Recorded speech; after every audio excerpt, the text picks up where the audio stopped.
Hey everyone, Jim with Evolution Power Sports. Today we're going to do a little bit different video than we've normally done, and partly because we don't have the vehicle yet, but it is about the Kawasaki Teryx H2. We believe this is going to be a very significant vehicle in the side-by-side realm for a couple of reasons. One, I think a lot of customers have been wanting the Japanese to release a serious performance vehicle ever since, basically the Yamaha Rhino, way back in the day. And, there's been a reluctance on the Japanese part to do that. And, the H2 is now really the first vehicle that has been performance oriented from the Japanese.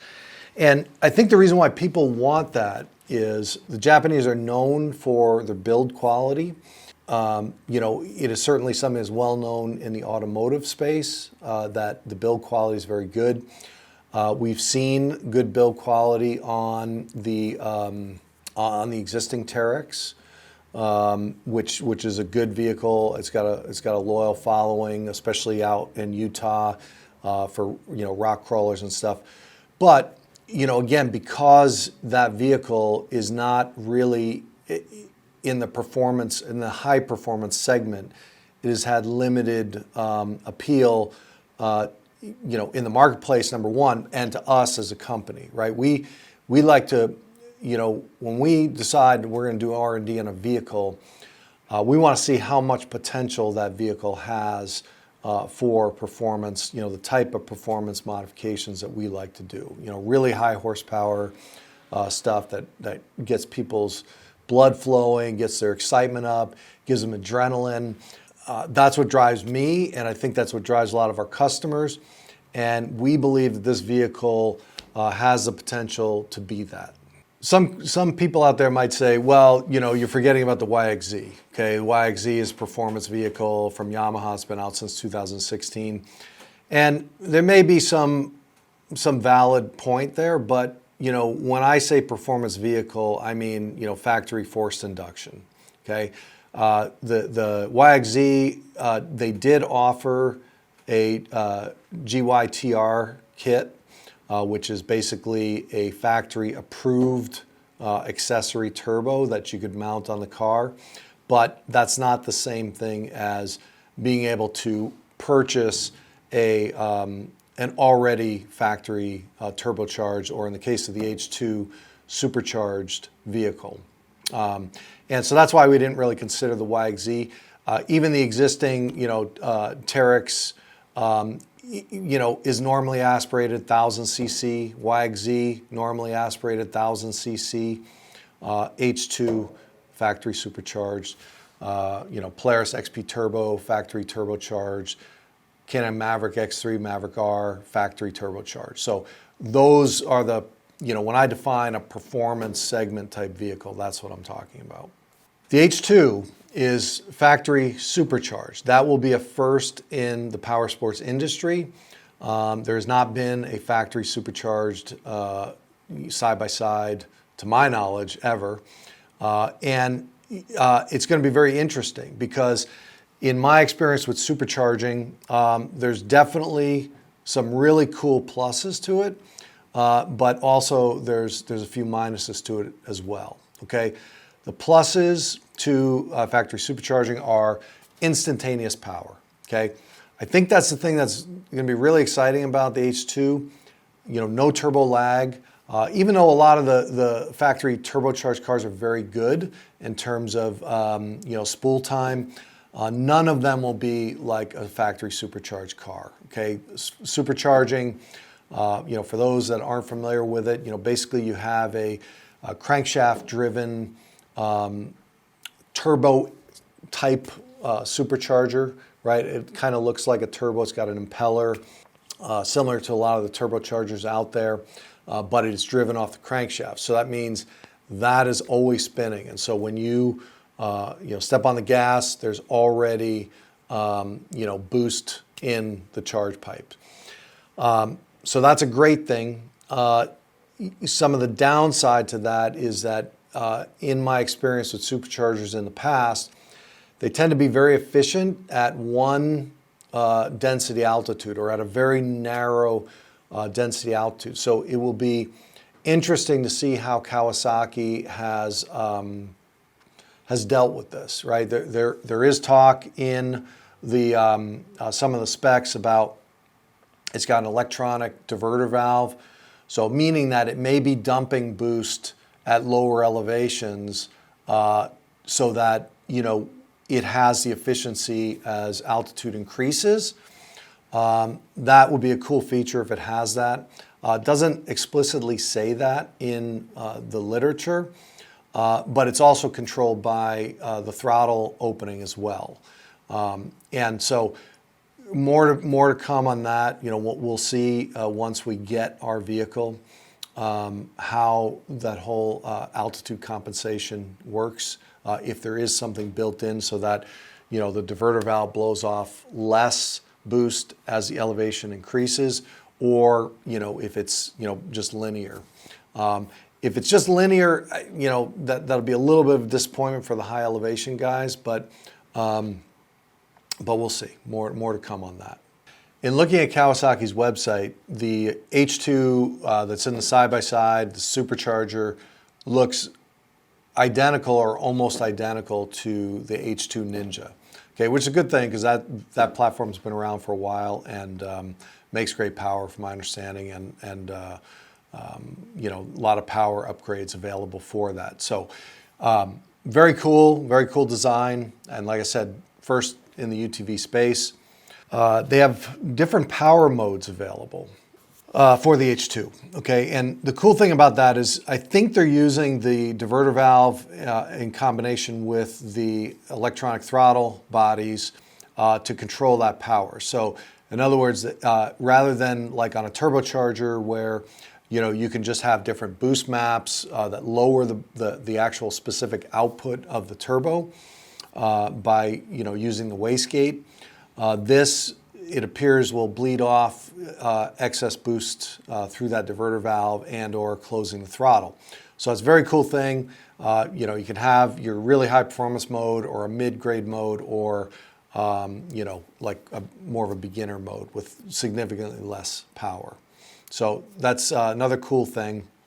Another interesting thing about the H2 is Kawasaki, you know, they were very bold in saying, you know, it's the highest horsepower, you know, factory, you know, side-by-side, which is true. But then they have a disclaimer on it that says, you know, power is measured according to ISO 4106 standards. And if you read that standard, it's a motorcycle standard that's designed to measure power at the crankshaft without any accessories, okay? So in theory, that could mean that, you know, the power output is actually a little bit high. They're showing a bit more power than if it were measured like by a standard SAE type measurement. But since this engine and typically motorcycle engines, it's not like a car where, you know, you got, you know, a big alternator and an AC compressor and some other things that are running off of, you know, the engine itself. I think that the power, as described, is going to be very close to SAE type measurement. But when it comes down to it, you know, the dyno, you know, our dyno's not going to lie. We're going to put it on and we're going to measure the wheel horsepower. And we know what a, you know, Maverick R makes, you know, stock. We know what a Pro R makes. We know what an X3 makes. And so we'll be able to make some pretty good judgments about where it truly sits in comparison to some of the other vehicles that are currently out there. Now the Maverick R is a little bit different because that is a geared transmission. The H2, as of right now, is a CVT transmission, which means that there'll likely be greater drivetrain losses compared to a Maverick R. We find that on a CVT, you know, drivetrain loss is somewhere in the 15 to 20%, whereas on the Maverick R, it's about 10% or even less sometimes. But not unhappy with CVT. We like CVTs. CVTs are great for drag racing, great for a lot of things, so we'll see where they go with this vehicle in the future, if there's a geared transmission plan, but as of right now, it's a CVT car. One more technical detail about the Kawasaki H2 engine is it's very low compression compared to some of the other side-by-sides out there. They say it's 7.8 to 1, which in comparison to a Maverick R is around 8.3 to 1. The older Can-Am X3s were about 9 to 1. So very low compression, which is good in some ways, right? Because it's a supercharged car, it's always going to have that air in the charge tube, which helps with bottom end power. But also having that low compression ratio means that there's a lot of potential for a lot of boost on pump gas, which is a good thing for making power. I believe they intentionally kept it low because of that supercharger, where some of the turbocharged cars, if you have a really low compression ratio, then it's really slow to spool the turbo, and pre-turbo spool, the car is just very lazy. So not a bad thing on the H2 to have that low compression. In fact, it may be a really good thing for peak power potential, which is what we're interested in. As far as the rest of the chassis go, there is some cool things, being that it's also the first factory performance 5-seat. They have 5-seat model, which is kind of cool if you have a 5-person family. I know a lot of people will replace the rear seats in like a Razor or a Can-Am X3. To do that, Kawasaki's got that option from the factory, which is very cool. The rest of the chassis, like the suspension, looks good. I mean, I think a lot of guys with KRXs are pretty happy with the suspension, but not as cutting edge as some of the, like the Polaris Pro R, Maverick R. I mean, the Maverick R is really advanced in terms of the front geometry, rear geometry. Same thing with the Pro R. This is, on the front suspension on the H2, it still has the shocks mounted to the upper A-arm, which can work really well, just not as advanced maybe as some of the models I just mentioned. But in terms of the rest of it, the electronics package looks really good. Both the digital cluster and their center console display looks really cutting edge. I guess we'll have to see, how good the software is that goes with that. Having the Garmin Tread as part of their navigation package, I think is a pretty cool idea. I've not personally used Garmin Tread, but I know a lot of people that love it, swear by it. But I think will be a very cool addition to this vehicle, and increases the appeal to potential customers. And while we're talking about chassis stuff too, it's noteworthy that the H2, even though it's 4 or 5-seater, so basically like a Maverick R Max or a Pro R4, the H2 is significantly lighter than either of those two cars.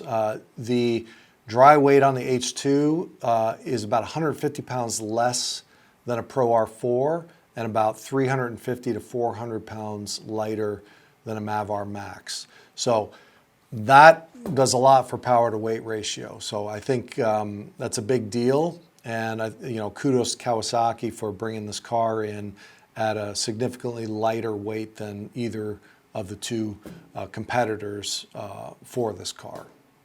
All right, so now with all of the technical background that we've given, some people may be curious, what's Evolution POWERSPORTS plans for the H2? Why are you guys interested in this car? Well, for one thing, me personally, I've been waiting for the Japanese to get serious. You know, just like I said in the beginning, I think a lot of people are like me, you know, when are the Japanese going to come out with a significant vehicle to compete in the top performance category? Well, we've known this car, you know, this is like the worst kept secret in the world that, you know, Kawasaki's had, you know, a supercharged version of, you know, side-by-side coming, okay? So we've known it's been coming for a long time, and we will be one of the first companies in the country to buy one, to have our own, and we have big plans for this car. We're going to attack this vehicle in a way that's rarely seen in the industry. From the performance side, I mean, that's our bread and butter. You know, we want to make this thing everything it can be in terms of performance, right? Like, you know, I think a lot of people are familiar with what we've done with the Can-Am X3, you know, Maverick R, Polaris Pro R. This vehicle is going to be no different, other than the fact that, you know, we're going to need to get a little creative with on the performance side, depending upon how much capability is available in the supercharger system. But I'm very excited about this car. You know, nice to see the Japanese finally step up to the plate and offer something to the American consumer that they actually want, right? This is a vehicle that I think a lot of people want. And I can't wait to get it on the dyno and really see what this thing can do. With that said, too, we're also launching a new Facebook group. It's called the Kawasaki Teryx H2 Performance Group. It's not just for us, it's for, you know, for all customers, all enthusiasts, other companies, whoever's interested in performance stuff for the Kawasaki H2. I would encourage you guys to join. We'll be monitoring the group and answering any questions. So if you guys out there have any questions about the H2, you know, I don't want to make it sound like we have some kind of crazy inside track on this car. You know, I'm going off of what Kawasaki has listed and my experience with forced induction vehicles over the years about, and specifically supercharged vehicles over the years as to what we can expect. But, you know, it won't be until we actually get the car that we'll be able to answer definitively some of the questions. But if people have other questions, feel free to ask away. You know, like I said, we want there to be a robust performance community to grow up around this car and really make it what it can be. So stay tuned.